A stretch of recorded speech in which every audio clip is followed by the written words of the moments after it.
దేవరాగం జ్ఞానయోగం వ్యాసపీఠం బహువేదశాస్త్రం బోధామృతహిత శ్రీమన్నారాయణం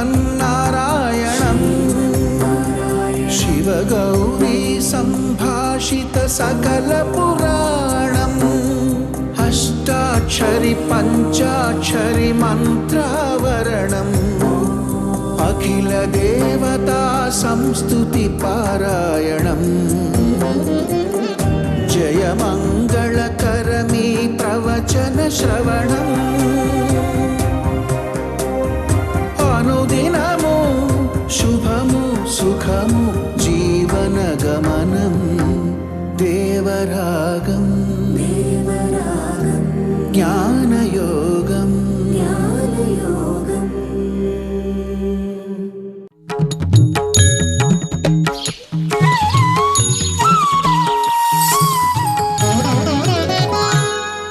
ఆపదామపహర్తారం దాతారం సర్వసంపదాం లోకాభిరామం శ్రీరామం భూయో భూయో నమామ్యహం.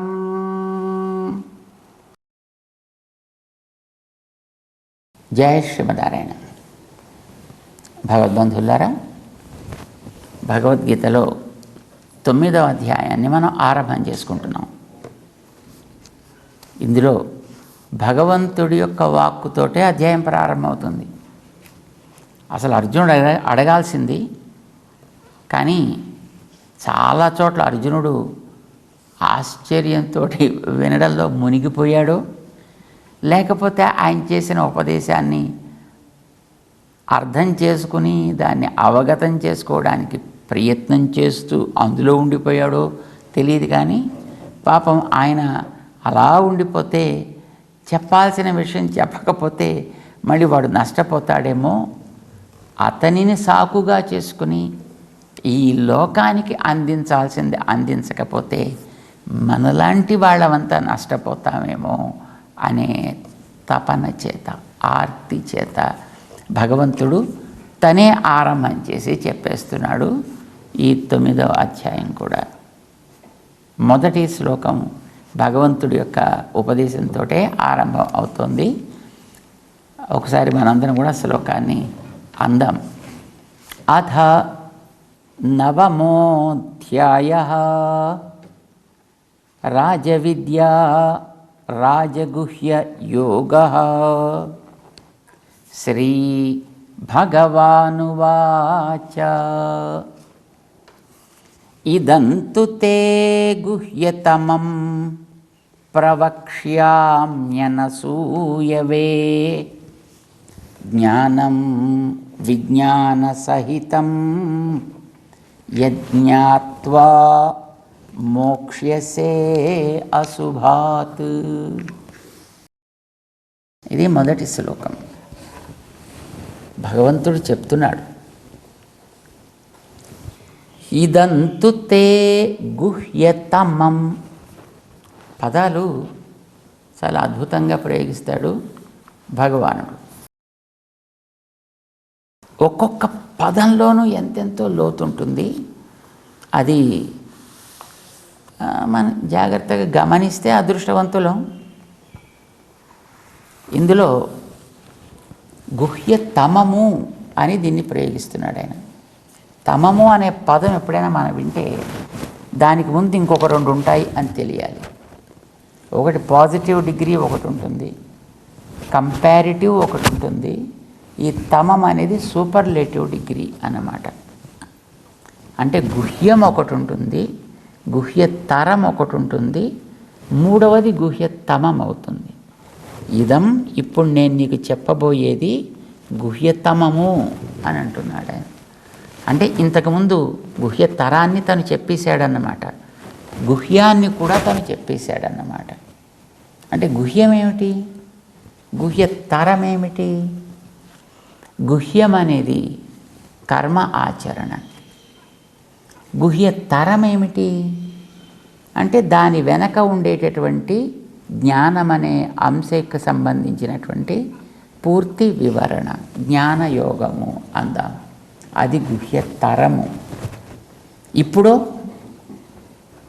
ఈ రెంటి వల్ల లభించాల్సినటువంటిది ఇవి రెండు ఉంటే అప్పుడు మనకి అర్థమయ్యేది, ఆవిర్భవించేది అయినటువంటి భగవత్ ప్రేమ, భక్తి. భక్తి అనేది గుహ్యతమము. అది ఇప్పుడు నేను నీకు చెప్పబోతున్నానయా. భక్తిని గురించి నేను నీకు వివరించబోతున్నాను. ఏమండి, ఇది రాజవిద్య, రాజగుహ్యం అంటే రాజవిద్య అని దాని గురించి ఆయన చెబుతుంటే గుహ్యతమం అని మీరు భక్తి అంటారు. అది ఎక్కడుందండి దీంట్లో అని పాపం కొంతమందికి సందేహం రావచ్చును. దాని గురించి తర్వాత చెప్పుకుందాం. దీనికి సంబంధించినటువంటి నిర్ణయం చేసేటటువంటివి కొన్ని అంశములు ఉంటాయి. వాటితో పాటు కలిపి దీన్ని నిర్ణయం చేసి చెప్తారు. దానికి తాత్పర్య లింగములు అని అంటారు దాన్ని. వాటి గురించి తర్వాత మనం చెప్పుకుందాం, తెలుసుకుందాం. కానీ ఇక్కడేం చెప్తున్నాడని, ఇదంతు అక్కడ ఒక అందమైనటువంటి పదం పెట్టాడు ఆయన. ఏమిటి ఇదం తు? తు అని ఎప్పుడైనా ఒక అక్షరం దేంతోనైనా చేరింది అని అంటే ముందుండేటటువంటి ప్రకరణం నుంచి దాన్ని విడదీస్తోంది అని అర్థమండి. ఇది సంస్కృత భాషకు ఉండేటటువంటి నియమం. తు అంత, అధ ఆది, నపూర్వభాక్ అమర కోసం చెప్తోంది. ఏదైనా ఒక పదానికి చివర తు అనేది వచ్చింది అంటే ఈ పదాన్ని ఆ పూర్వపు ప్రకరణం నుంచి విడదీయాలి. ఏదైనా ఒక పదానికి ముందు అధ అని వచ్చింది అని అంటే ఈ అధ తర్వాత వచ్చేదంతా కూడా పూర్వపు విషయంతో సంబంధించింది కాకుండా వేరే అయి ఉంటుంది. ఇది శాస్త్రపు భాషకి ఉండేటటువంటి ఒక నియమం. ఇది బేసిక్ రూల్స్ అని అంటుంటాం కదా. This is one of the fundamental rules అన్నమాట. ఇక్కడ భగవంతుడు ఏం చేస్తున్నాడు, ఇదంతూ ఇప్పుడు నేను చెప్పబోయేది ఉందే అంటున్నాడు ఆయన. అంటే ఇది పూర్వం దాకా చెప్పిన వాటితోటి సంబంధించింది కాదు. ఇదివరకు ఏం చెప్పాడు ఆయన? కర్మాచరణ గురించి చెప్పాడు, జ్ఞానాన్ని గురించి చెప్పాడు. ఆ రెంటికంటే ఇప్పుడు నేను చెప్పబోయేది విలక్షణమైనది. అది నేను నీకు ప్రవక్ష్యామి, చక్కగా తేట తెల్లంగా చెప్తున్నానయా. నీకు సుఖంగా అర్థమయ్యే అంత వివరణగా నేను చెప్పబోతున్నాను. నేను ఎందుకు నాకు చెప్తున్నావు నువ్వు? అనసూయవే. ఎందుకు చెప్తున్నానంటే నీకు ఉండాల్సినటువంటి యోగ్యత ఒకటి ఉంది కనుక. ఏంటా యోగ్యత? ఏదైనా ఒక విషయం చెబితే వినేవాళ్ళకి ఏమనిపిస్తుందంటే, అవునండి ఇప్పుడు చెప్పేవాడికి వినేవాళ్ళు లోకువ, అందుకే మేము కూర్చున్నాం కదా అని ఇష్టం వచ్చినట్టు చెప్తున్నాడు ఆయన, ఇలా అనిపిస్తుందండి కొంతమంది. ఇది కూడా ఒక దోషం. ఆ దోషం నీకు లేదు సుమా, అందుకు నీకు చెప్తున్నాను. ఏమంటారు దాన్ని? ఏమంటారంటే అది అసూయ. అసూయ ఏమిటి? అసూయ అంటే దోషారోప గుణేషు అసూయ అని అమరకోశం. ఎదటవాడిలో ఉండేటువంటి యోగ్యతలని, మంచిని మంచిగా గుర్తించడం చేతకాక దాన్ని దోషములుగా ఆరోపణ చేయుట, ఇదొక రకమైనటువంటి బుద్ధి. శ్రీకృష్ణుణ్ణి మనం అంతా పూజ చేస్తాం.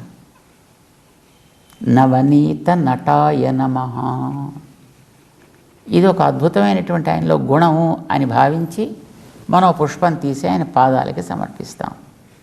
కానీ ఇదే మాట చెప్పి తన అక్కసునంతా కక్కుకున్నాడు శిశుపాలుడు అనేటటువంటి ఒక ప్రబుద్ధుడు.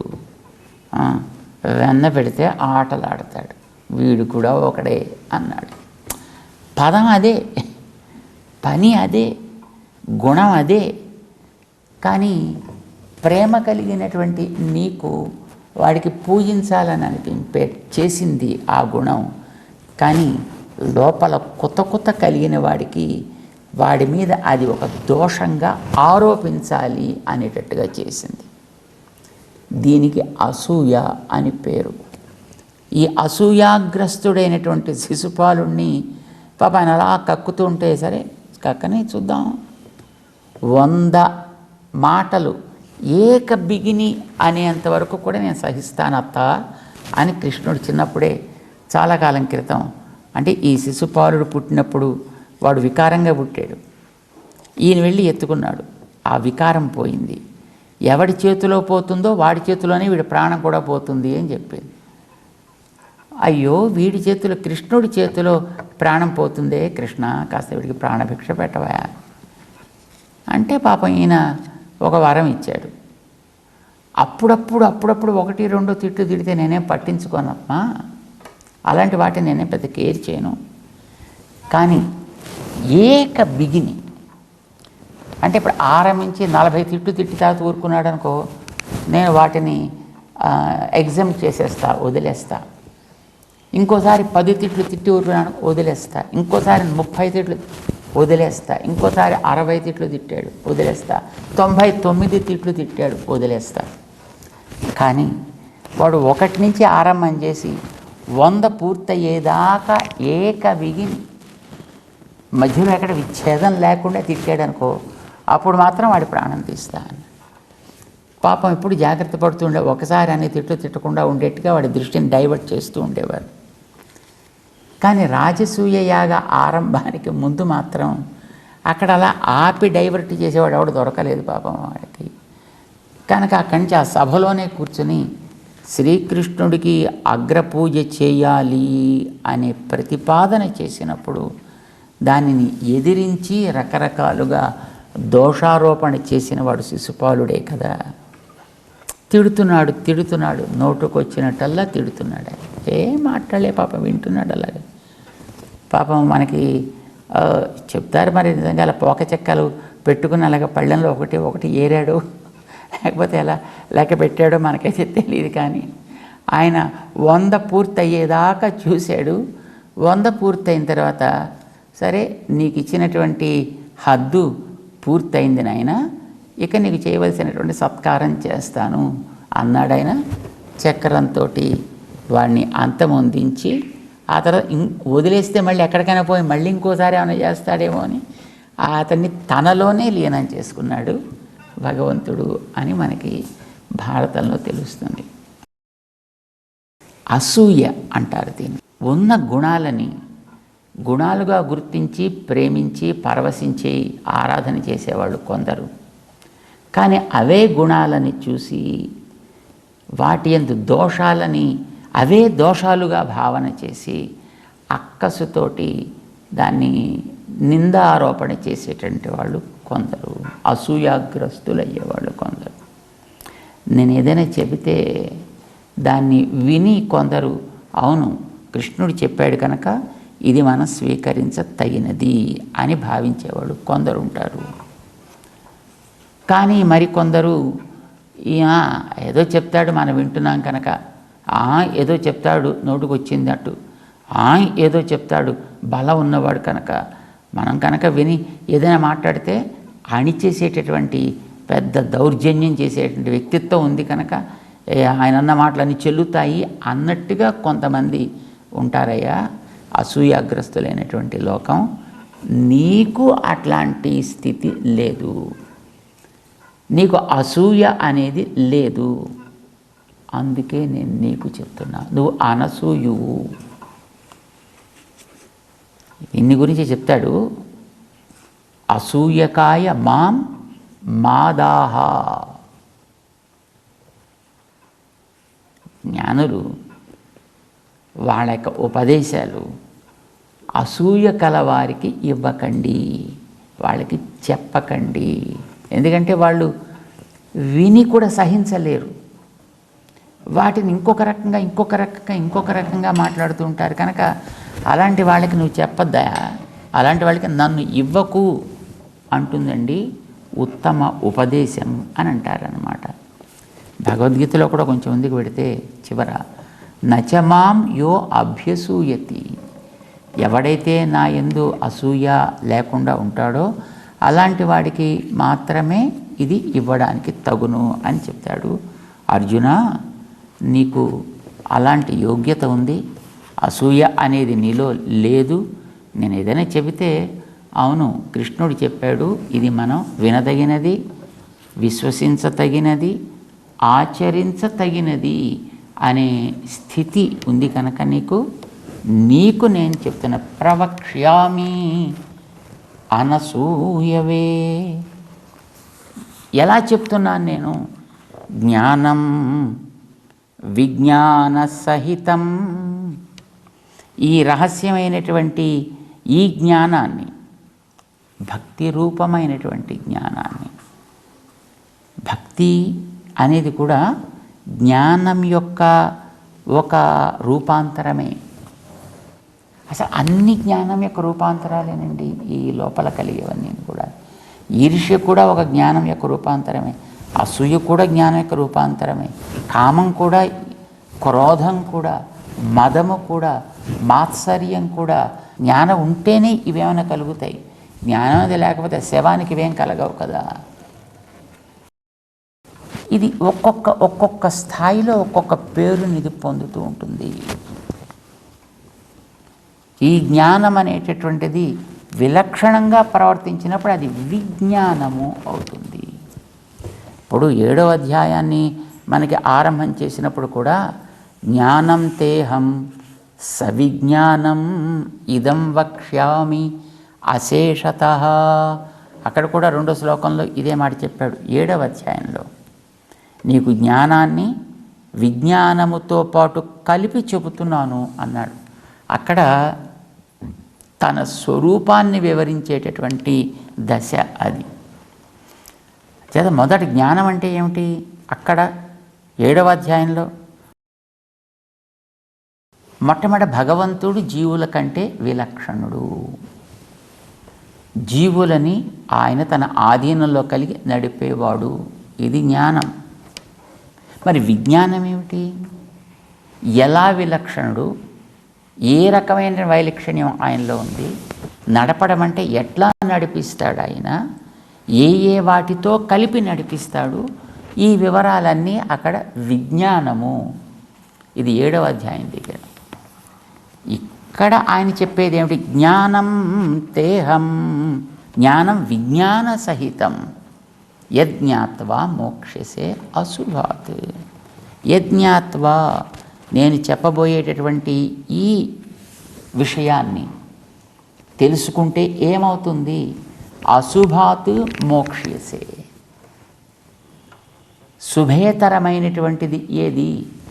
అహంకారంలో కూరుకొని ఉండేట్టు చేసేటటువంటి స్థితి, దీనికే సంసారము అని పేరు పెట్టారు.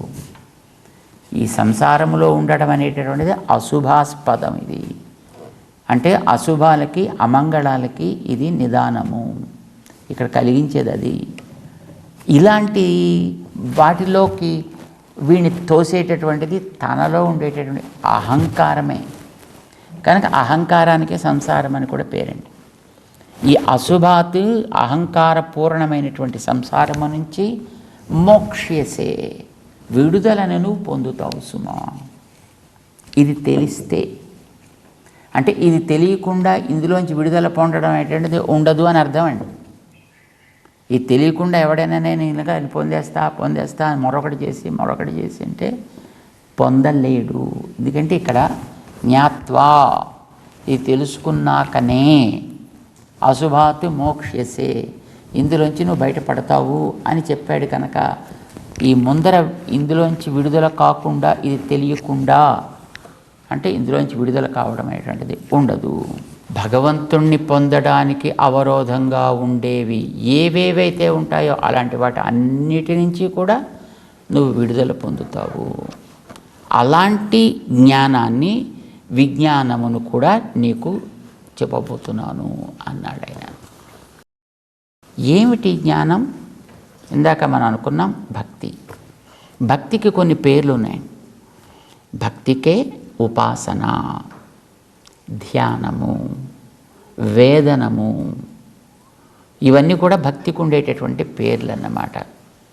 సో ఈ భక్తి అనేటటువంటి దాన్ని అది ఏ రకమైనటువంటి వాటితోటి కూడుకుని ఉంటుంది అనే విషయంతో పాటు కలిపి నీకిప్పుడు నేను చెప్పబోతున్నాను సుమా అంటూ భగవంతుడు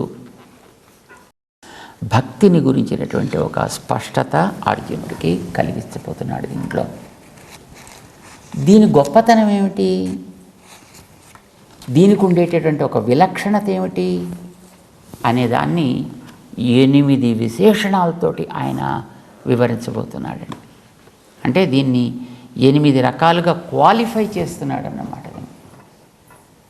2వ శ్లోకంలో మనం గమనించాలి వాటన్నిటినీ కూడా. రాజవిద్యా రాజగుహ్యం పవిత్రం ఇదం ఉత్తమం ప్రత్యక్షావగమం ధర్మ్యం సుసుఖం కర్తుం అవ్యయం. దీనికి కొన్ని విశేషణాలు వేసాడు ఆయన. ఏమేమిటవి? ఒకటి రాజవిద్య అంటే ఎవడైతే రాజు వంటి మనస్సు కలిగిన వాళ్ళు ఉంటారో అలాంటి వాళ్ళకి మాత్రమే తెలుసుకోతగినది రాజవిద్య. 2వది రాజగుహ్యం. గుహ్యం అంటే దాచతగినది, సీక్రెట్ అని అంటుంటాం మామూలుగా. సీక్రెట్ అంటే అర్థం ఏంటండి? అంటే ఎవరికి కనిపించకుండా ఉంచేది అని కాదు. లోతైనది, విలువైనది, యోగ్యులకి మాత్రము చెప్పతగినది అని అర్థం అండి.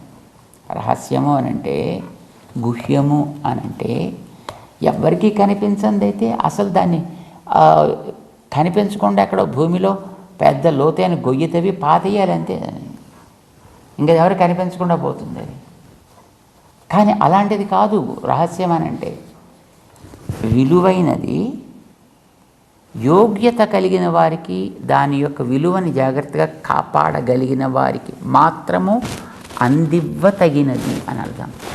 చూడండి, కొన్ని ఇప్పుడు దేశ భద్రతకి సంబంధించినటువంటి రహస్యాలు ఉంటాయి, దేశ భద్రతకి సంబంధించిన అలాంటి వాటిని ఏం చేస్తారు? రహస్యాలు కనుక 10 మందికి కనిపించేటట్లుగా ఎక్కడో రోడ్ల మీద పెట్టరు. కానీ ఎవరెవరైతే తత్సంబంధితమైనటువంటి వ్యక్తులు ఉంటారో అలాంటి వాళ్ళందరికీ కూడా దాని గురించి వివరించి తీసుకోవాల్సిన జాగ్రత్తలు చెప్తారు కదా. ఇది రహస్యం అని అంటే ఎవ్వరికీ తెలియకూడదు, రెండో వాడి చెవిలో పడకూడదు అనేటటువంటిది కాదు.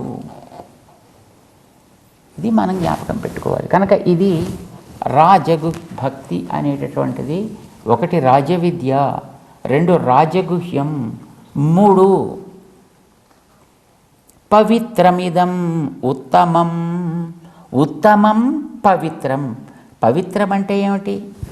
పాపముల నుంచి కాపాడేది అని. పవేహే త్రాయతే కదా పవిత్రం అని అంటాము. పవిత్రాలు అని ఏవేవైతే ఉంటాయో పవిత్రమైనటువంటి ద్రవ్యాలు, అలాంటి వాటికి కూడా పవిత్రతని కలిగించగలిగినది. ఇప్పుడు పవిత్రాణం పవిత్రం యో అని అంటారు. అంటే లోకంలో పాపాలు పోగొట్టేటువంటి ఏవో కొన్ని చాలా ఉన్నాయి, దోషాలని తొలగించగలిగినవి ఏవో చాలా ఉన్నాయి. అలాంటి వాటికి కూడా ఉండేటటువంటి దోషాన్ని తొలగించగలిగినది ఏదో అది భగవంతుడు. భగవత్ సంబంధమైనటువంటి ప్రేమ కూడా అలాంటిదే. ఇది కూడా అందుకోసం పవిత్రం అనలేదు దీన్ని, ఉత్తమం పవిత్రం. ఇదం పవిత్రం ఉత్తమం. అంటే భగవంతుణ్ణి పొందడానికి అడ్డుగా ఏవేవైతే ఉంటాయో అలాంటి వాటిని అన్నింటినీ కూడా తొలగించగలిగినటువంటి యోగ్యత కలది భగవద్భక్తి, భగవత్ ప్రేమ అనేటటువంటిది అన్నమాట. కనుక దీనికి ఇదొక గొప్ప యోగ్యత. ఎన్నోది ఇది? 3వది. దాని తర్వాత 4వది ప్రత్యక్షావగమం. ఇది ఒక అందమైనటువంటి పదం. అవగమ్యతే ఇత్యవగమః అని దానికి నిర్వచనం చెప్పారు. చూపించేది. ఏం చూపిస్తుంది ఇది? భగవంతుణ్ణి చూపించే భక్తిని నేరుగా చూపించగలిగినది ఇది. ఎట్లా? ప్రత్యక్షమివ అవగమ్యతే. భగవంతుణ్ణి ప్రత్యక్షమో ఎదురుకుండా చూస్తున్నామా అన్నట్లుగా నీకు అందించగలిగేటటువంటిది భక్తి. భగవంతుడు మనకు ఎదురుకుండా కంటికి కనిపించడు కదండి. ఆయన కంటికి కనిపించేవాడు కాడు. కట్కిలి, ఆళ్వార్లు పేరు పెట్టారు ఆయన. కట్కిలి, కన్నుకు ఇలి, కంటికి అందని వాడు అని అర్థం. కానీ ఈ భక్తి అనేది ఈయన నిజంగా నా కంటెదుట ఉన్నాడా అనిపించేటట్లుగా చెయ్యగలిగినది ఈ భక్తి. ఇప్పుడు ప్రేమ అధికమైతే ప్రేమకి ఆస్పదమైనటువంటి తత్వం ఏదో ఎదుట ఉన్నట్టుగా వీడికి అనిపిస్తుంది. ప్రేమలో ఉండేటటువంటి అతిశయం చేత ఏదో ఎటు చూసినా నీవాయే అన్నట్టుగా అది ముందు వెనక పైన కింద లోపల బయట అంతటా మొత్తం ఆ భగవంతుడే అన్నట్టుగా చేస్తుంది. ఇది ప్రత్యక్షం ఎదురుకుండా ఉన్నట్టుగా చూపించగలిగినది భక్తి మాత్రమే. ఇది దీనికి ఒక విశేషణం. ఇంకా ఇది ధర్మ్యం సుసుఖం కర్తుం అవ్యయం అంటూ ఇంకొన్ని విశేషణాలు వేసి దీన్ని చాలా అద్భుతంగా నిరూపణ చేస్తున్నాడు భగవంతుడు. తెలుసుకునే ప్రయత్నం చేద్దాము. జై శ్రీమన్నారాయణ.